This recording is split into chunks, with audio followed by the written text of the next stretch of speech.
ఆదిపురాణం, డక్కలి జంబపురాణం, మాదిగ పురాణం part 2. త్రిమూర్తులు అనగా బ్రహ్మ, విష్ణు, మహేశ్వరుడు జన్మ రహస్యాలు.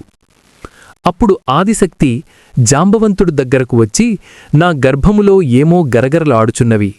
అగ్రజా, నీలావరేశ్వరా, నా శరీరమంతా గడగడ వణుకుచున్నది, నాకు ఏమీ తోచకుండా ఉన్నాది అని చెప్పగా, సహోదరీ, ఆదిశక్తి నీ గర్భంలో అండములు అనగా గ్రుడ్లు ఉత్పత్తి అవుచున్నవి.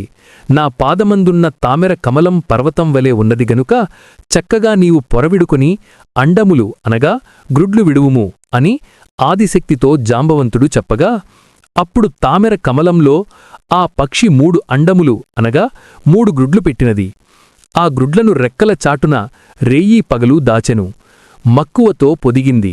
అప్పుడా గ్రుడ్లు పగిలి 3 పిల్లలు జన్మించినారు. ఆ గ్రుడ్లు పేర్లు అండ, పిండ, బ్రహ్మాండాలు. ఈ 3 గ్రుడ్లు. వీటినుంచి త్రిమూర్తులు జన్మించారు. ఆదిశక్తి ముందు పెట్టిన అండము అనగా గుడ్డు పగిలి గుడ్డులో నుండి పంచ అనగా 5 శిరస్సులు గల బాలుడు పుట్టినాడు. ఈ బాలుని పేరు బ్రహ్మ అని పెట్టినారు. బ్రహ్మదేవుడని పేరు పెట్టి ఆదిశక్తి ఈ విధంగా పిలిచెను, ఓ తాతా సముద్రుడా, నాకు మొదటి బాలుడు గలిగెను. నీవు నీ కుడి భుజము మీద కూర్చుండబెట్టుకుని చాలా జాగ్రత్తగా కాపాడు అని చెప్పెను. ఆదిశక్తి రెండోసారి పెట్టిన అండము అనగా గుడ్డు పగిలి గుడ్డులో నుండి చక్కని కుమారుడు జన్మించెను. ఎంత చక్కని బాలుడో! నల్లని దేహముగల ఈ బాలునికి విష్ణుమూర్తి అని పేరు పెట్టబడెను. ఆదిశక్తి ఈ విధంగా పిలిచెను, ఓ తాతా సముద్రుడా, నాకు 2వ కుమారుడు గలిగెను. నీవు ఈ బాలుని శిరస్సుపైన కూర్చుండబెట్టుకుని చాలా జాగ్రత్తగా కాపాడు అని చెప్పెను. ఆదిశక్తి మూడోసారి పెట్టిన అండము అనగా గుడ్డు పగిలి గుడ్డులో నుండి చక్కని కుమారుడు జన్మించెను. తెల్లని దేహము. ఈ బాలునికి శివుడు, శంకరుడు అని పేరు పెట్టబడెను.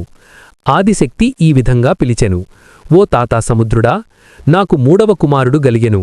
నీవు ఈ బాలుని నీ ఎడమ భుజము మీద కూర్చుండబెట్టుకుని చాలా జాగ్రత్తగా కాపాడు అని చెప్పెను.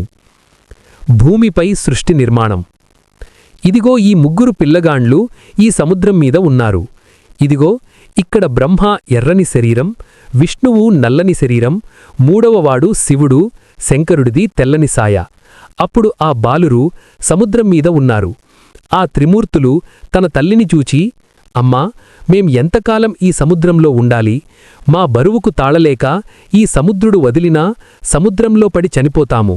మాకు ఆధారం కల్పించమ్మా అని విన్నపం చేస్తారు.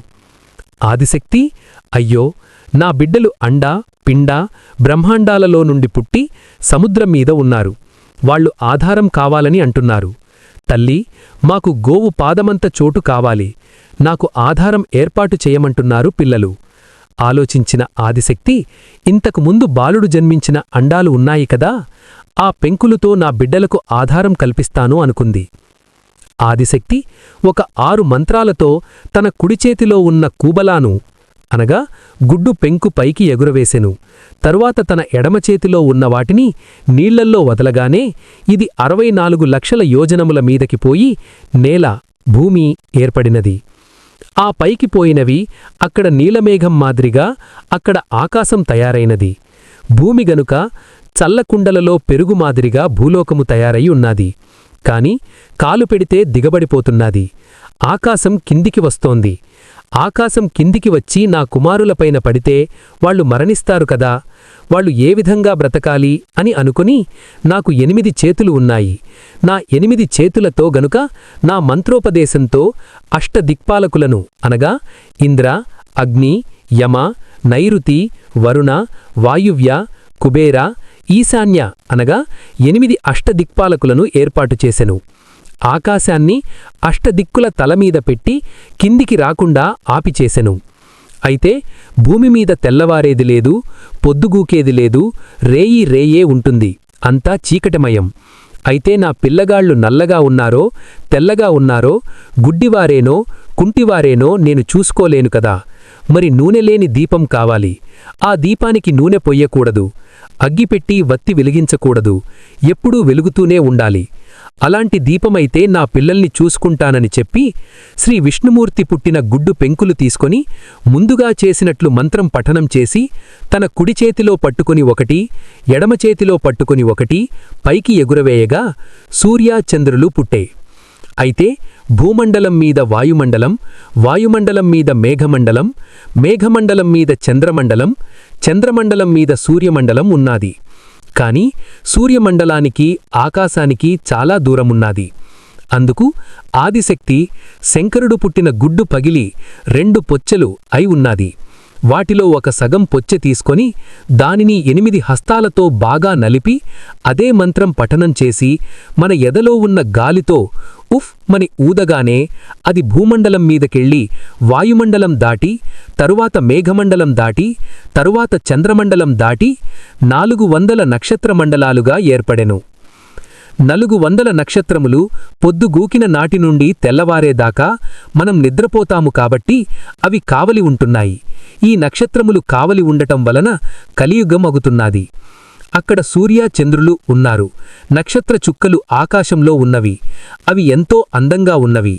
అయితే భూమిని కూడా అంతకంటే అందంగా తయారు చెయ్యాలి అని మిగిలిన సగం గుడ్డు పెచ్చె తీసుకొని అదే ఎడమచేతిలో వేసుకొని బాగా నలిపి ఉఫ్ మని గాలిలో కి చుట్టూలా గాలి ఊదగానే గడ్డి శాఖల మండలు, చెట్లు, పాములు, తేళ్లు, పెద్ద పులులు, భల్లూకాలు, గుడ్లగుబలు ఉద్భవించెను. అంతేకాకుండా భూమిమీద అందం, చందం, వంపులు, గింపులు, శృంగారం భూదేవిలో ప్రకటించియున్నాయి. ఆదిశక్తి సృష్టిని కలుగజేసి ఎంతో సంతోషించెను. కన్న కొడుకులను కామించిన ఆదిశక్తి. ఆదిశక్తి బ్రహ్మదేవుణ్ణి తన సన్నిధికి పిలిపించింది. బ్రహ్మదేవుని సౌందర్యాన్ని చూడడానికి త్రినేత్రాలు చాలడంలేదు. ఆదిశక్తి ఇలా అనుకున్నది, నేను పుడతానే మా తండ్రిగారిని భర్తగా కోరియున్నాను. అయినా నాకు భర్త అయ్యాడా? కాలేదు. అన్నగారిని నా భర్తగా అనుకున్నాను. అయినా నాకు భర్త అయ్యాడా? కాలేదు. నేను భూదేవిని సంపాదించాను. నాకు భర్త కలిగినాడా? కాలేదు. ఆకాశం సంపాదించి నా కోరిక తీరిందా?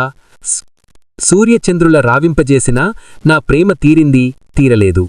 అయినా నా కడుపుల కనుక 3 అండలములు అనగా గ్రుడ్లు జన్మించి ఉన్నాయి. అండలములనంగా గ్రుడ్లు. ఆ 3 గ్రుడ్లు నాకు బిడ్డలతో సమానం. బిడ్డ కడుపుల పుట్టినవాడు, గుడ్డు కడుపుల పుట్టినవాడు నాకు మనుమని వరస. వాడు నాకు భర్త కావాలని కోరుతున్నాను.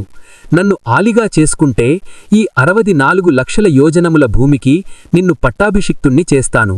లేదంటే నొసట చిత్రాక్కన్ను తెరిచి చూస్తే నీవు భస్మమైపోతావు అని కోపంగా చెప్పింది ఆదిశక్తి. అప్పుడు బ్రహ్మదేవుడు ఏమి చెప్పాలన్నా నోట మాట రాక ఉన్నాది. తల్లి, నిన్ను భార్యగా అంగీకరిస్తే ఈ యొక్క జగతికి నిన్ను పట్టాభిషిక్తుణ్ణి చేస్తావు. నీ కోరిక తీరిస్తే పట్టాభిషేకం చేస్తావు. అంతేగా తల్లి అని అనేను. అందుకు ఆదిశక్తి అవును అని చెప్పెను.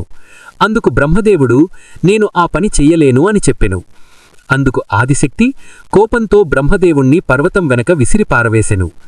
బ్రహ్మదేవుడు పోతే పోయాడు, నా విష్ణుమూర్తి ఉన్నాడు కదా అని విష్ణుమూర్తిని పిలిపించెను. ఆదిశక్తి బ్రహ్మదేవుడితో మాట్లాడిన విధముగానే విష్ణుమూర్తి కూడా తన అన్న అయిన బ్రహ్మదేవుడు చెప్పినదే విష్ణుమూర్తి చెప్పగానే అందుకు ఆదిశక్తి కోపంతో విష్ణుమూర్తిని కూడా పర్వతం వెనక విసిరిపారవేసెను. బ్రహ్మదేవుడు, విష్ణుమూర్తి ఇద్దరూ పోతే పోయారు, నా శివుడు శంకరుడు ఉన్నాడు కదా అని శివుణ్ణి పిలిపించెను. ఆదిశక్తి బ్రహ్మదేవుడు విష్ణుమూర్తితో మాట్లాడిన విధంగానే శివుడికి కూడా తన కోరికను చెప్పింది ఆదిశక్తి. శివుడు ఆలోచించడం మొదలుపెట్టాడు, ఈ గండం నుండి ఎలా గట్టెక్కాలి అని. కాదు అని చెప్పిన అన్నలు బ్రహ్మదేవుడు విష్ణుమూర్తిని ఆదిశక్తి కోపంతో పర్వతం వెనట విసిరి పారవేసెను.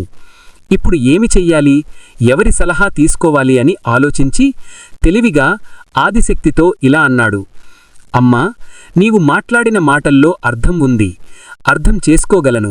కాని మనమిద్దరం వివాహమాడితే భార్యాభర్తలు అంటారు. కాని కళ్యాణ మండపమున కూర్చొండి పెద్దలు దీవించి వాళ్ళు ఆక్షింతలు వేస్తే దాన్ని శుభమస్తు అంటారు. అమ్మా, మనమిద్దరమే ఉన్నామా? ఈ సృష్టిలోపల మనకంటే పెద్దవాళ్లెవరైనా ఉన్నారా? ఉంటే వాళ్ల పేర్లు నాకు చెప్పు, నేను వెళ్ళి తీసుకుని వస్తాను అన్నాడు శంకరుడు. అప్పుడు ఆదిశక్తి ఇలా చెప్పింది, మీ తాతగారైన శ్రీమన్నారాయణమూర్తి శేషపాన్పుపైన ఉన్నాడు గనుక మనకు కనిపించడు. కాని నా అన్నగారు మీకు మేనమామ అయిన నీలావరేశ్వరుడు అది జాంబవంతుడు అని చెప్పింది ఆదిశక్తి.